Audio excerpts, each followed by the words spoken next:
Hi guys, in this video I'm going to do an unboxing and a review of the JJRC Elfie and also the H818. The reason why I'm doing them together is because they are the same quad but rebranded by Yixin and JJRC. So let's start with the JJRC Elfie. So it comes with this case, which is the same as the case for Yixin.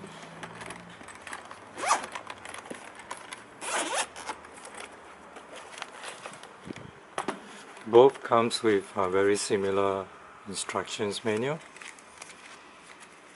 except that the Furibee one has more languages and the JJRC one has the AR Master Shooter. That's just a separate game that comes with all the JJRC type of altitude hold quad. So it has standard instructions in there.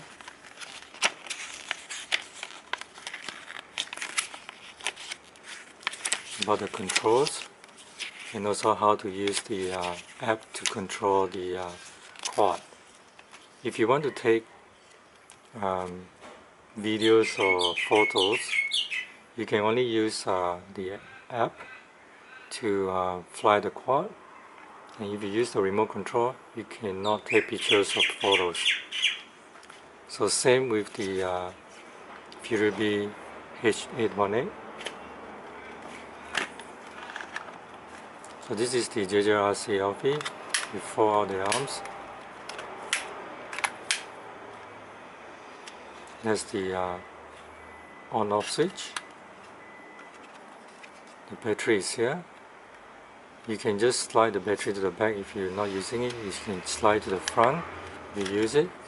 And then you just click these on-off buttons. It will turn the quad on.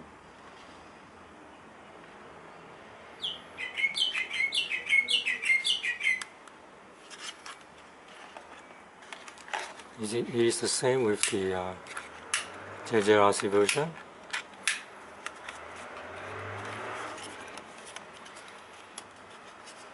Just slide this forward, press the button, and then that's how you turn it on. Press it again, you turn it off.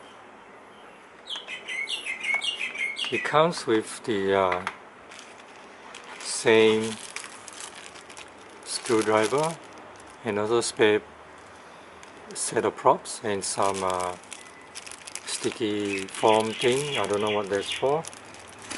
Comes with this USB charger. So when it's charging, the red light will turn off. When it's finished charging, the red light will turn on. The remote control are basically the same. So you put 2 AAA batteries in there, and then you turn it on the side.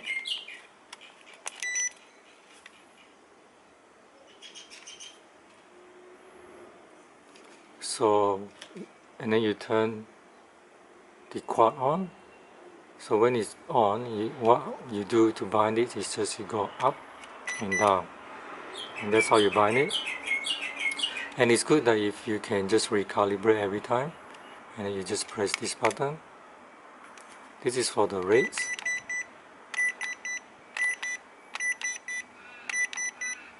And this is for emergency stop. And I think this one is for headless mode, and this is for controlling the lights. And if you want to take off, just press once, it will auto take off, and you press once again to auto landing. The way that you do this using this controller is, while it's in the air, you use this to control the throttle up and down, and then you let it go, you hold there. This one is yaw. And then to roll, you just move your hands, pitch, and that's how you control it. And the best thing to do, and that's in the instruction, is that you need to hold this horizontally when you're actually taking off, because otherwise you're pitching it forward or backwards. So you need to be careful with that. And the best thing to do when you're using this controller is that you need to use this in your left hand if you're flying mode 2, and right hand if you fly mode 1, because normally you're used to using your left hand to control the throttle and the yaw, so it's more natural to put it on your left hand, and mode 1 you put it on the right hand.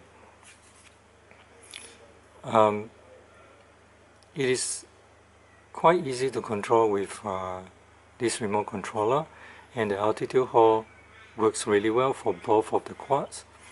The only thing is that when you fly nose in, it gets a little bit confusing because it's a new way to fly. So the best thing to do if you fly this quad is to use headless mode so that you don't get confused when you're flying it. Otherwise, it's quite pleasant and quite easy to control with this remote controller.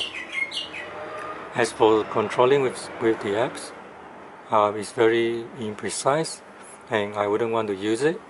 But if you want to take photos or videos, that's the only way that you can fly the quad, which is using the app. So for conclusion, I think this is a good quad to play around with, but I'm not sure whether this is recommended for very new beginner, because you will get confused when you're using this controller.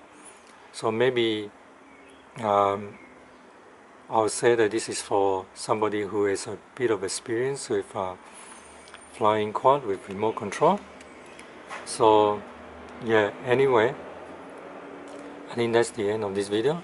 So overall, I think these two quads are good for the money, and if you have some experience in flying quadcopter, it's quite fun flying it with this controller, but it's not really good for taking photos or videos. But just remember that this one doesn't fly well in very strong wind. Slight breeze is alright. So as you can see in my test video following this intro video, following this introduction, and otherwise I think you will enjoy this because it's a new way of flying the quad. And just remember that quadcopter is not rocket science.